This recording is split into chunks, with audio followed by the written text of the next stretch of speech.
মক্কার জমিনে খানা নাই, পানি নাই, বৃষ্টি নাই, ফসল নাই, দুর্ভিক্ষ। এই দুর্ভিক্ষের মধ্যে একজন আল্লাহর গোলাম যুবক, একদিন দুদিন প্রায় ৩-৪ দিন হয়ে গেল, খানা নাই। ডানে বামে খুঁজতেছে, খানা নাই। হজের মৌসুম চলতেছে, বান্দা হজও করতেছে, কিন্তু খানার উপবাস, মক্কায় দুর্ভিক্ষ। একদিন বান্দা হোটেল নিজের বাসার থেকে বাইতুল্লাহর পথে যখন যাচ্ছে, বাইতুল্লাহর কাবার আর চতুর্পার্শ্বে তখন এত খোলামেলা ছিল না, এত সুন্দর সাজানো ছিল না। আল্লাহর গোলাম যুবক রাস্তায় চলতে গিয়া বাইতুল্লাহর কিনারায় দেখে একটা রেশমি কাপড়ের মধ্যে কি যেন পড়ে আছে, পোটলা পড়ে আছে রেশমি কাপড়ের। আল্লাহর বান্দা যুবক রেশমি কাপড়ের পোটলাটা দেইখা, রেশমি কাপড় বড় দামি। আল্লাহ কোরআনে বলেন, কিয়ামতের ময়দানে জান্নাতি মেহমানদের আল্লাহ রেশমি কাপড় দিয়া সাজায় দিবে। আল্লাহর বান্দা রেশমি কাপড়টা দেখিয়াও ধরে না, কার না কোন জিনিস ধরিয়া আবার বিপাকে পড়ে যায়। কিছু দূর রেখে আবার বান্দা চলে গেলেন। হঠাৎ মনের ভিতর একটা খেয়াল আসলো। কি খেয়াল? যদি আমি এই রেশমি কাপড়ের অংশটা ফেলে যাই, ভেতরে কোনো মূল্যবান জিনিস থাকতে পারে, কোনো চোর ডাকাত যদি পায় আমানতের খেয়ানত করবে, এটা তো মারাত্মক অবস্থা হবে। আমি আল্লাহর বান্দা মনের নিয়তটা খাঁটি কইরা যদি আমি আমানতের সাথে যেই লোকটা হারায় গেল, যার জিনিসটা হারিয়ে গেছে, তার হাতে পৌঁছাইয়া দিতে পারি, আমি আল্লাহর কাছে অনেক অনেক আমি বরকত পাবো, অনেক পুরস্কার পাবো। এই ভাবনা নিয়া যুবক 3 দিনের না খাওয়া ক্ষুধার যাতনায় বান্দা অনেক কষ্ট করিয়া পেছন দিকে আইসা রেশমি কাপড়ের অংশটা হাতের মধ্যে নিয়ে ডাইরেক্ট বাসায় চলে গেল। রেশমি কাপড়ের অংশটা খুলিয়া ভেতরে তাকায় দেখে সুন্দর একটা স্বর্ণের হার। এমন সুন্দর হার, ওই হারের মধ্যে আবার পেঁচায়া পেঁচায়া 300 মুক্তার দানা দিয়া এক সুন্দর পেঁচানো, সুন্দরভাবে সাজানো। আল্লাহর বান্দা স্বর্ণের হার পেয়ে বড় খুশি, আবার অন্তরে ভয়, না জানি আবার আমার হাতের থেকে এটা খেয়ানত হয়ে যায়। আল্লাহ তুমি যথাযথ পৌঁছায় দেওয়ার রাস্তা খুলে দাও। এরে নবীর উম্মতের দল রেশমি কাপড়ের মধ্যে স্বর্ণের হার পাইল, আবার 300 মুক্তার দানা দিয়ে পেঁচানো, ঘরের মধ্যে হেফাজতে রাইখা এইবার কে হারাইলো, হারানো ব্যক্তির তালাশে ঘুরতেছে মক্কার ভেতর। হঠাৎ করে আওয়াজ পায়, কে যেন ডাক দিয়া বলতেছে, আমার একটা স্বর্ণের হার হারানো গেছে, কেউ যদি পাও আমার হাতে দেওয়া। পাগড়িওয়ালা ডাকে আর বলে, আল্লাহর বান্দা যুবক পাগড়িওয়ালার কাছে গিয়া বলে, হযরত কি হারানো গেছে? বলে স্বর্ণের হার। কেমন? বলে রেশমি কাপড়ে পেঁচানো। আর কি? বলে স্বর্ণের হাতে মুক্তার দানা লাগানো। বলে আমার সাথে হাতটা দেন, আমার সাথে চলেন।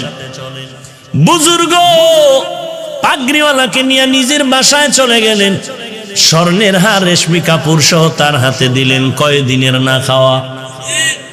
3 দিনের না খাওয়া। 500 টাকা রাস্তায় পাইলে ছাড়ে না বাঙালি।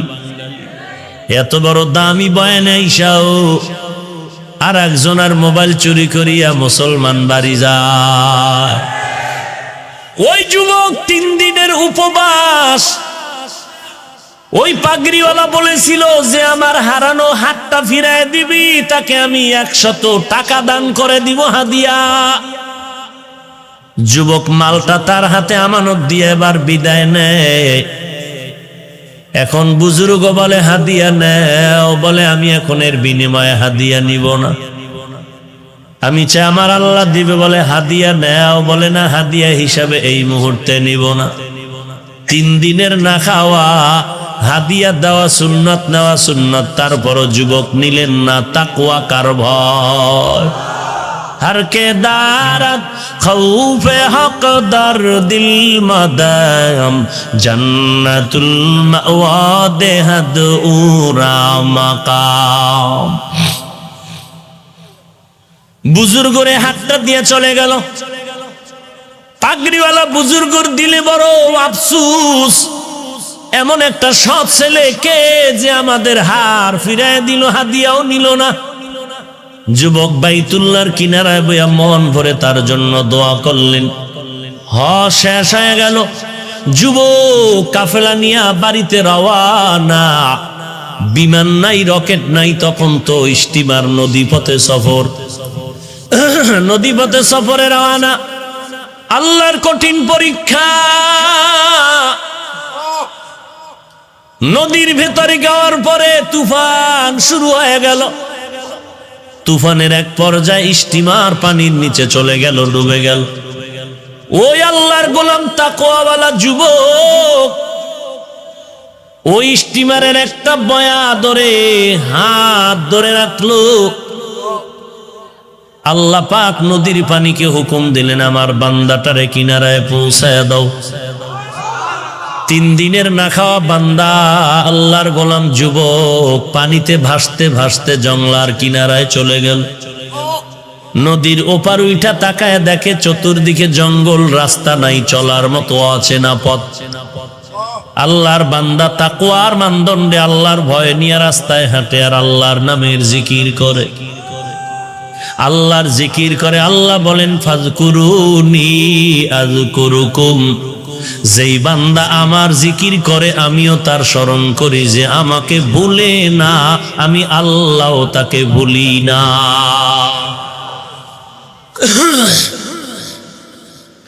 আল্লাহর বান্দা জংলার কিনারায় হাঁটতেছে হাঁটতেছে, রাস্তা নাই।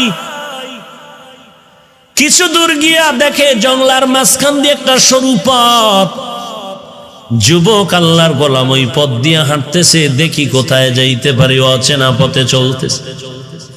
হেঁটে হেঁটে ভিতরে গিয়া তাকায় দেখে আল্লাহর ঘর, একটা মসজিদ দেখা যায়। আল্লাহর বান্দা মসজিদে ঢুকলেন। নামাজের সময় হয়ে গেল, বান্দা নামাজ আদায় করলেন। নামাজের পরে বান্দা বসে বসে আল্লাহর কোরআন তেলাওয়াত করে। আল্লাহকে পাওয়ার জন্য যত মাধ্যম আছে এর মধ্যে গভীর মাধ্যম হলো 2টা। 1 নম্বরে নামাজ, 2 নম্বরে কোরআন শরীফের তেলাওয়াত।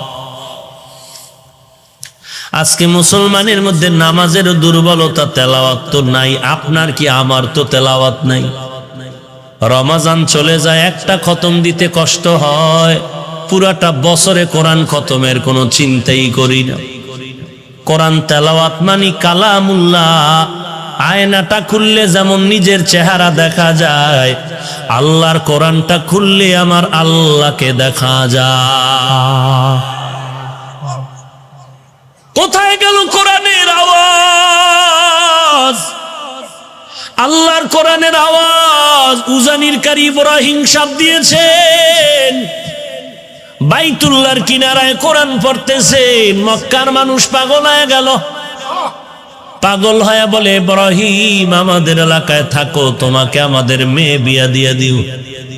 উজানির কারি ইব্রাহিম কোরআন তেলাওয়াতের বিনিময়ে আল্লাহর বান্দা মক্কার মানুষ খুশি হইয়া মেয়ে বিয়া দিয়ে দিল। শর্ত হলো, তুমি যদি বাংলাদেশে যাও আমাদের মেয়ে নিতে পারবা না।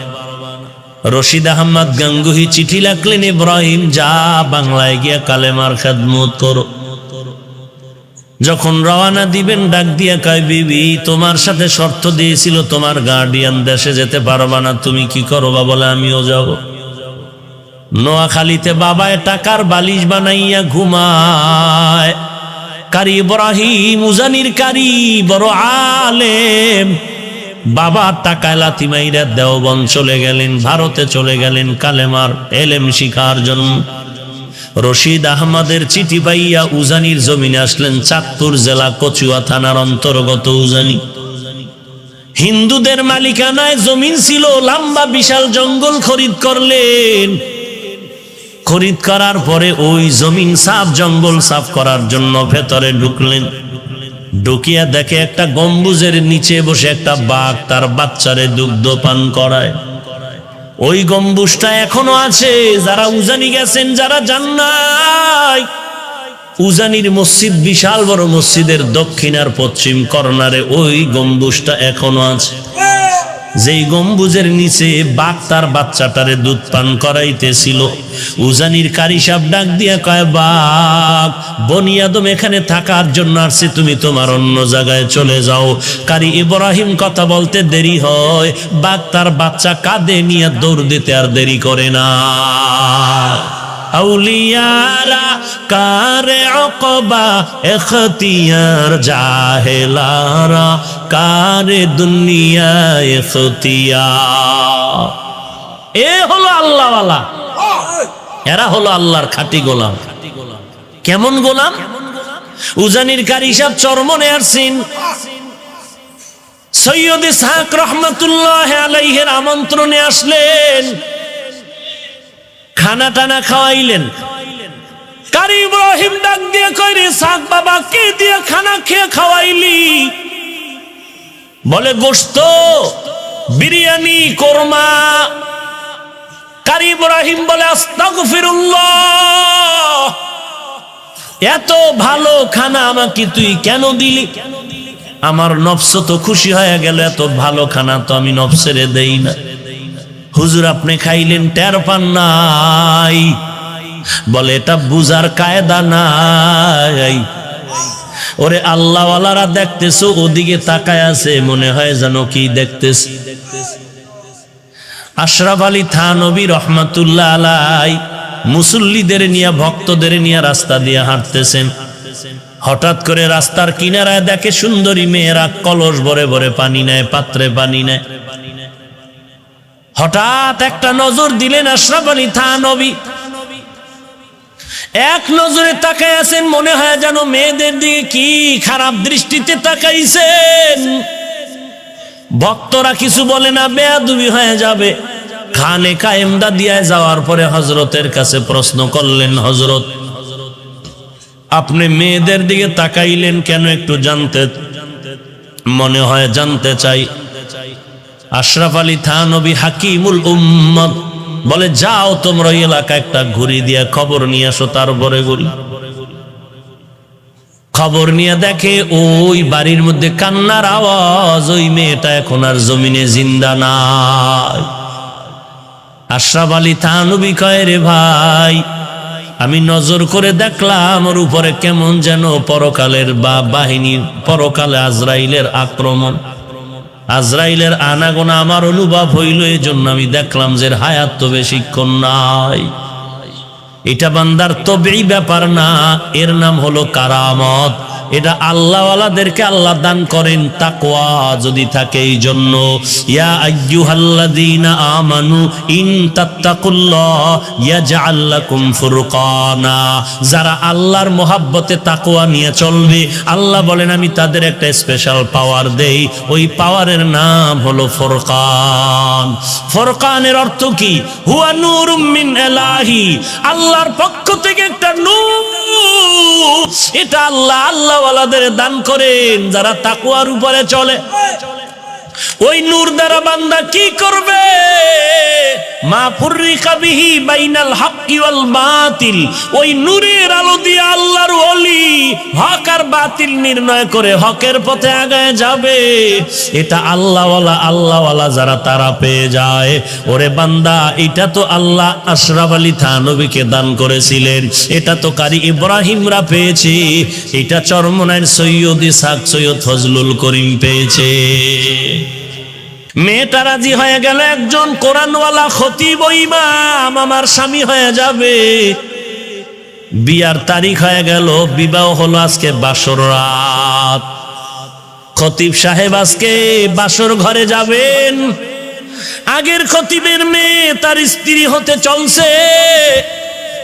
রাতের বেলা বাসর ঘরে যখন যায়, আল্লাহর বান্দা যুবক সালাম দিয়া মসজিদের থেকে বিদায় নিয়া ওই বাসর ঘরে ঢুকলো। ঢুকার পরে একটা সালাম দিল। সালামের পরে মেয়েটা তাকায় দেখতেছে আমার চেহারার দিকে তাকায় না। কেমন একজন খতিব আমি পাইলাম যে আমার কানের স্বর্ণের অলংকারের দিকে বারবার তাকায়, আমার গলার হার আর চেইনের দিকে তাকায়, আমার আঙ্গুলের স্বর্ণের আংটির দিকে তাকায়। আহারে, আমি এত ভালো মনে করছিলাম সে তো মনে হয় লোভী। লোভী স্বর্ণের দিকে তাকায় কেন? স্বর্ণের দিকে কেন তাকায়? এত লোভী কেন? মোটামুটি যুবক কথাটা আজ করতে পেরে ডাক দিয়া কয়, বিবি আমার, তুমি আমার নতুন স্ত্রী হয়েছো, মনের মধ্যে খারাপ কোনো ধারণা নিবা না। আমি তোমার চেহারা না দেখিয়া আমি স্বর্ণের দিকে তাকায়া দেখি, কারণ আমি মাওলা পাকের কুদরত দেখতেছি। আল্লাহর বান্দি বলে, কিসের কুদরত তুমি দেখো? বলে, তোমার স্বর্ণের আংটি, স্বর্ণের কানের অলংকার আর গলার মধ্যে যা দেখতেছি, মনে হয় জানো মক্কার জমিনে আমি একদিন স্বর্ণের হার পেয়েছিলাম রেশমি কাপড়ে পেঁচানো, ওই হারটা তোমার গলার মধ্যে যেন দেখা যায়। এবার মেয়েটা ডাক দিয়ে কয়, ধন্যবাদ হে স্বামী আমার, ঠিকই স্বর্ণ গলার হার। আমার আব্বাজান হজে গিয়েছিলেন আমাকে নিয়ে, ওখানে গিয়ে আমার এই হার হারিয়ে গেল, রেশমি কাপড়ে পেঁচানো। আমার বাবা বড় ধনী, ওই হার হারিয়ে যাওয়ার পর আমার বাবা মক্কার অলিতে গলিতে ঘুরিয়া ঘুরিয়া কান্না করে বলেছিল, 1000 টাকা দিবে, 100 টাকা দিবে। আল্লাহর একটা বান্দা যুবক হারটা পাইয়া আমার বাবারে দিয়েছে, বাবার থেকে হাদিয়াও নেয় নাই। আব্বাজান ওই যুবকটারে বহু তালাশ করেছে, কিন্তু আর খুঁজিয়া পায় নাই।